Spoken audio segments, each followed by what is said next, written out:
Class is now in session. I'm Professor Hockey, and today we're discussing Game 29 of the regular season for the San Jose Sharks as they took on the Tampa Bay Lightning and lost by a score of 8-1. It was just in my previous review of the Washington Capitals game where I mentioned how the Sharks going into that one, the deck was stacked against them with all the travel and with all of the games that the Sharks have already played this season in a different time zone, and going up against the best team in the Eastern Conference, who's also the highest scoring team in the league, that it wouldn't have been that much of a surprise if the Sharks had ended up losing that game, and perhaps by an embarrassing scoreline. But instead, the Sharks exceeded expectations and picked up the victory in overtime. However, it seems as though now that they didn't manage to completely avoid that trap game, but instead just delayed it by a couple of days to the one tonight against Tampa, where they get absolutely run over in a matchup that theoretically should have been a little bit easier. Not only are the Lightning further down in the standings than Washington, but without their best player, Nikita Kucherov, and yet this is the biggest goal differential loss for the San Jose Sharks this season.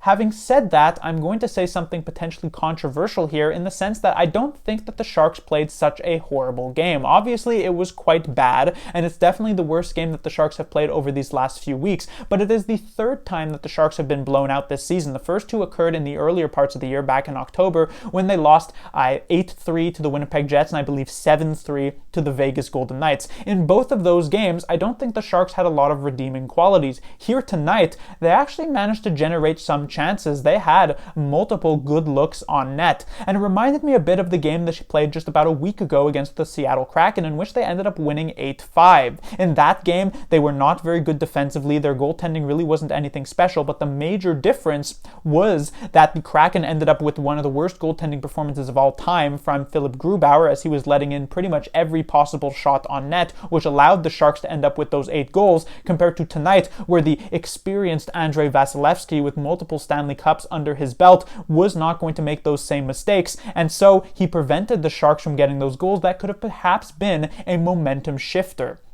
If we look further at what happened in this first period, obviously the Sharks end up getting outscored 5-0. Another difference maker between both the Sharks and the Tampa Bay Lightning is that the Lightning, they were not without mistakes. They made errors, they left space open, they struggled in the neutral zone at times, which gave the Sharks multiple odd man rushes, even just in the first 20 minutes of this game. But what ends up happening, not just the solid goaltending of Vasilevsky making some big saves, but that the Lightning are an experienced enough team that even when they make errors, which is sometimes unavoidable in these hockey games, they are able to recover and still make the heroic defensive play, or they're able to come back in and prevent that final pass. We saw that multiple times, and that is something that the Sharks have struggled with. On 5 of the 5 goals here, 3 of them are off of direct Sharks mistakes that they are unable to get back into position for. For instance, this first goal by Cam Atkinson is a situation where the Sharks have possession in the D zone. This is a simple pass up to Klim Kostin, who ends up overskating it along the wall,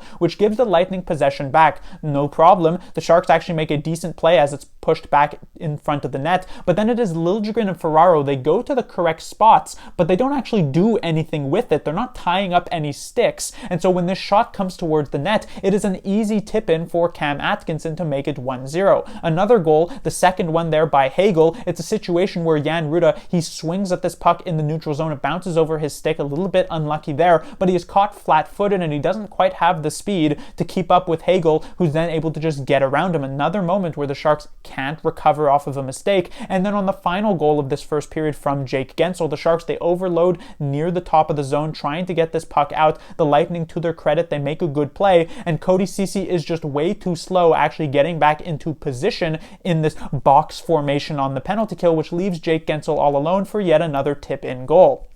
The other 2 goals in this first period were more so the geeky one is just off of bad goaltending, probably should have been a save, and the Hagel one is off of just a interference play run by the linesman who gets in the way of Jan Rutta, and that leaves Hagel all alone to score this one. But it is those 3 standout mistakes for the Sharks where they just don't really have that experience to be able to recover in those situations, something that Tampa actually did pretty well throughout much of the game here tonight. And so it was a situation where it seemed as though everything was just going wrong for San San Jose, bad bounces, bad plays, bad goaltending, all of that. And so that is why they find themselves down 5-0 in that first period, even if they had their few good chances on net. In the second, things actually kind of continue in that direction for San Jose. They had some okay looks, they had some chances to score, but Vasilevsky standing tall, and Blackwood does step in at this point after Vanacek let in all 5 goals in that first period. The Sharks, they give up a couple more, and they find themselves down 7-0 by the end of the second period. In the third, the Sharks begin the impossible comeback with that goal from Wenberg just a few seconds into it, but it is quickly put to rest. The Lightning maybe just not fully ready for the Sharks to actually come out and try in this game, and so they calm things down. They eventually get the goal from Nick Paul, and it is an 8-1 victory for Tampa Bay. So with that being said, as I mentioned, I don't think that this was the most horrible game that the Sharks have ever played in the history of the franchise. There were many games this past season in which the score looked very similar to this one, and yet the Sharks actually looked completely awful. Here tonight, it was not good, it was not great, it wasn't even average, but it was slightly better than what the scoreboard might indicate, which I would say is at least slight progress. When it moves to now the players to talk about, we have the same exact forward lines of last game and of the last few games, but they did not last for this entire game. That's not that much of a surprise with the Sharks losing as badly as they did. Any coach really would just end up putting their lines into the line blender, but we'll go through what it originally started as at first before bringing up to what the lines ended up in. So we start off with the top line of Eklund, Celebrini, and Zetterlund. We'll start off with Celebrini here. This was another slow start to this game for Celebrini. Last one against Washington, he was not good in the first period, but he came back and actually ended up finishing it pretty strong in the second and third. Here tonight, very similar. In fact, this first period was potentially even worse, and maybe his worst period of his entire career, now 17 games into it. But as per usual and as you would expect, he responds to that adversity, and I actually thought he was one of the Sharks' best players in the middle frame. He was getting some great chances, and when he ended up on that new line, actually joining Klim Kostin and Tyler Toffoli, they had a few really good shifts in the offensive zone. So credit has to go to Celebrini for being able to bounce back in that type of situation. Having said that, we saw as this game wore on and into the last few minutes of the third period, Celebrini actually ended up getting benched. The Sharks were rotating between 3 lines, and then the moment where his line, which was now, as I said, Celebrini, Kostin, and Toffoli, when they came on the ice, he was actually replaced by Nico Sturm. So I don't know exactly how long he missed, but he didn't end up playing the last few minutes of this game. Probably missed a good shift or 2. Now, is this potentially due to like an injury that's lingering from maybe the high stick he took yesterday or the other day? It's possible, but it seems more so that Warsofsky is sending a message here. Now, just strictly from a performance perspective, this benching obviously doesn't make any sense because Celebrini is still and was playing as one of your better players, and if you want any sort of chance of getting any sort of offense generated, Celebrini is one of your best options for doing that. But of course, this game was pretty much already finished by then. Even if you send out Celebrini, you're not scoring 7 goals to come back in like 10 minutes on the clock. And so this is more so perhaps a message being sent by Ryan Warsofsky, because there have been, again, the major criticisms that we have had for Macklin Celebrini this entire season thus far is his ability to overforce on certain plays, and it was very much apparent here tonight against Tampa. Moments where he has the puck and he tries to make a fancy pass to absolutely nobody, or when he's trying to enter the zone in a situation where there's just no possible way for him to gain entry, and he ends up overforcing it anyway and losing the puck. There was a moment, I believe, early in the second period where he has only one Sharks player with him at the opposing blue line, and there are 4 Tampa Bay Lightning players back defensively. There's absolutely no chance he's actually going to be able to get into the zone at that moment, and yet he still tries, which leads to a giveaway. It doesn't amount to a great chance for Tampa or anything, but it is a moment in which he could simply just dump the puck in and either go after it or go off for a change, but instead he tries to do too much and it burns him yet again. And so this is likely not a situation where Warsofsky said, okay, Celebrini was the worst player on the ice, so I'm benching him, but more so a situation of you can't keep trying to get away always with the things that you are trying to get away with. You have the talent, you have the skill. I mean, we see on the Sharks power play, their major move in trying to enter the zone on the first power play unit is like give the puck to Celebrini and hope that he's able to make a play, which is honestly something that is very easy to read for other teams' penalty kills, and we saw that here tonight. But it is just goes to show that the Sharks Sharks are clearly heavily relying on that because of his ability to usually do it with decent success, but you're not going to expect it every single time he steps on the ice. And so it's a moment to kind of calm down a little bit and maybe get back in the correct headspace of, I'm in the NHL, I can go for the plays, but not always. When it comes to his two line mates, honestly, there really wasn't anything special there. It does obviously need to be noted going into this review of all of these players is that everyone's game sort of at a baseline was not very good. It's an 8-1 loss. That's exactly what you would be expecting. It's just that some players were not very good, even more than others.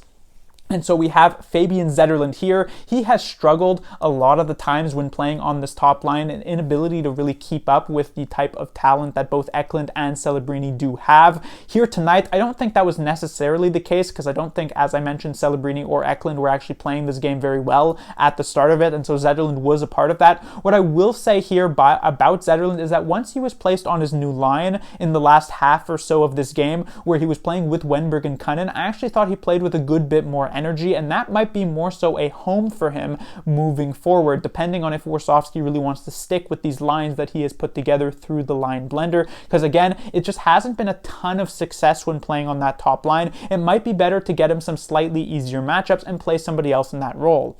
And then when it comes to the other winger here, we do have William Eklund. I wonder if the news from yesterday of not being able to make that Four Nations team for Sweden perhaps had an effect here, or if it's just a bit of a coincidence, because this was definitely one of Eklund's least effective games of the entire season. He didn't look very engaged. He didn't look very involved. We didn't get to see that same type of sort of pitbull type of work ethic in the offensive zone from William Eklund. He still was all right. He still made like a couple of okay plays, but it definitely wasn't anywhere near the level that we usually expect from him, so definitely an off game. When it comes to the Sharks' second line, we have Cunnin, Wennberg, and Toffoli. These were probably the three players who were the least worst of the kind of bad players tonight. You know, there wasn't a lot of great happening from either or any of these three, but there wasn't a ton of terrible either. Tyler Toffoli, I actually thought, had a few really good shifts once he got placed with Celebrini and Kostin. It seems that kind of unlocks his actual talent as a player when he does end up playing with Celebrini. But besides that, I thought he was relatively responsible defensively, which is more than you can say for most of these other players. The same would go for Alex Wennberg, honestly, who continues to just either be like slightly above average or slightly below average for pretty much this entire season. And then Luke Cunnin. I didn't really like Luke Cunnin's effort at the start of this game, and then as it goes on, I think he got a little bit too free and was just kind of throwing the body around, which is fine, but I felt at times he maybe walked over the line a couple of times. Didn't get called for a penalty, but it's something to keep in mind for sure. The frustration maybe escaped a little bit for Luke Cunnin, which is something that you don't really want to see. You want him to be the type of player who can keep working no matter the situation. When it comes to his actual play, when he's not getting into that nonsense, I guess you could say, once he did get paired with both Wennberg and Zetterlund, I thought he had a couple of okay shifts, but not the greatest game for Luke Cunnin, as I've mentioned is the case for most of these players. When it comes to the Sharks' third line, we have Kostin, Granlund, and Smith. Definitely a rough game for Klim Kostin. Definitely the worst that he has played in a while. Not able to create nearly the same type of chances that he has been in these last couple of games. There just wasn't a lot to like about Kostin. He was the one who makes the original mistakes that really starts the march towards the victory for the Tampa Bay Lightning on that first goal that they end up scoring because he overskates in this situation. There were a couple of other moments of these bad types of giveaways. Not the same classic Kostin giveaways where he's just handing pucks to the other team in insane scoring positions, but in the sense that he just wasn't really reliably making the plays that the Sharks needed him to make. The winger on the other side of this line was Will Smith, who I actually didn't think was that bad here tonight, which I guess is a positive. There were some obvious defensive issues. I did not like his back-checking effort on the Lightning's second goal of the game, the Connor Geekie one, even though I mentioned that this was one that the goaltender should be making the save on. This is also a situation where Smith could be coming back harder to be able to prevent this shot from actually happening. So that's definitely something to mention. But I thought generally Smith actually did some pretty decent things, especially in the offensive zone, making some rush chances happening, not really setting up great opportunities, but some decent opportunities at the very least. And so he was maybe one of the Sharks' better players, which again is not saying much, but it's something. And then when it comes to Mikael Granlund, not super impressed with Granlund's performance here. It was, again, when it comes comes to everybody else, below average, so not really much to say. And then when it comes to the Sharks' fourth line, they actually had a few decent shifts. I will give them that. Also a few bad shifts, and so it kind of evens out in the end, but they didn't look terrible. Nico Sturm, I thought, had some good moments as well, that in particular when it comes to this fourth line. But then when it comes to, I would say, Delandry and Grunstrom, they struggled a little bit. So the fourth line was very up and down. Then we get to the defensive side of things. Now, I mentioned how all the forwards at a baseline were kind of below average and just to downright bad. The defense, obviously, there's not going to be a lot to love about an 8-1 loss, but we do start off with the Sharks' best defensive pairing of the night, Jake Wallman and Cody Ceci. There wasn't a lot to like from them, but they were only on the ice for one of those goals against. I actually thought Jake Wallman, while there were mistakes, there was one moment where he actually gets stripped by Braden Point, which allows for a great chance in front for Tampa, so need to be a little bit more aware in a situation like that. Compared to the other Sharks defensemen, they both actually did a pretty decent job. Then we move on to the Sharks' second defensive pairing of Ferraro and Liljegren. These two players were just simply not very good at all. I thought Ferraro even started this game off all right. He ends up getting tripped up in this situation on the first goal that eventually leads to the first goal, but then his inability to really tie up a stick in front, and then just it kind of snowballed from there, and Ferraro just didn't end up finishing this game off very well at all. Liljegren on top of that, I actually would say Liljegren was even worse than Mario Ferraro, which is not usually something that you say, but it indeed was the case. Liljegren was completely off defensively here tonight, so not a good game for either of these two players, and yet they were not the worst defensive pairing for the Sharks here tonight, because the honors there will go to the third defensive pairing. They were also not very good in the previous game against Washington, which led to this change, where Thompson actually steps in for Henry Thrun. And the thing here about Jack Thompson is I think the situation that he is being put in is actually what is making him play a good bit worse, because Thompson was not good here tonight, but his major issue was honestly trying to kind of overcorrect in certain situations, that when he would make the mistake, he would be so scared to make those errors because he would think, oh, okay, that means I'm going to get benched for another couple of weeks because he hasn't played since the game against Buffalo 2 weeks ago. He's so scared of making these mistakes that he then overcompensates in those situations. He ends up putting himself way far out of position trying to make like a physical play. He takes penalties that he doesn't need to be taking just because, again, he's trying to overcorrect in these spots. And so I think that the development here of Jack Thompson has not really been handled particularly well. He hasn't really been able to get into games as often, and it seems to be the message that is being sent here is that you need to play well or else you're going to come out of the lineup, which is just not the correct message for this player. So again, this was not a good game for Jack Thompson. He was definitely one of the Sharks' worst defensemen of the night, but it's a situation where you're putting him in, he's cold, he hasn't played for a while, he's young, and he's playing his offside as well. He's not a left-handed defenseman, he's a right-handed defenseman, so there's not really this is not a favorable position for him, so it's not that much of a surprise that he'd come in, and in a night where the Sharks are not playing well, he would be part of that.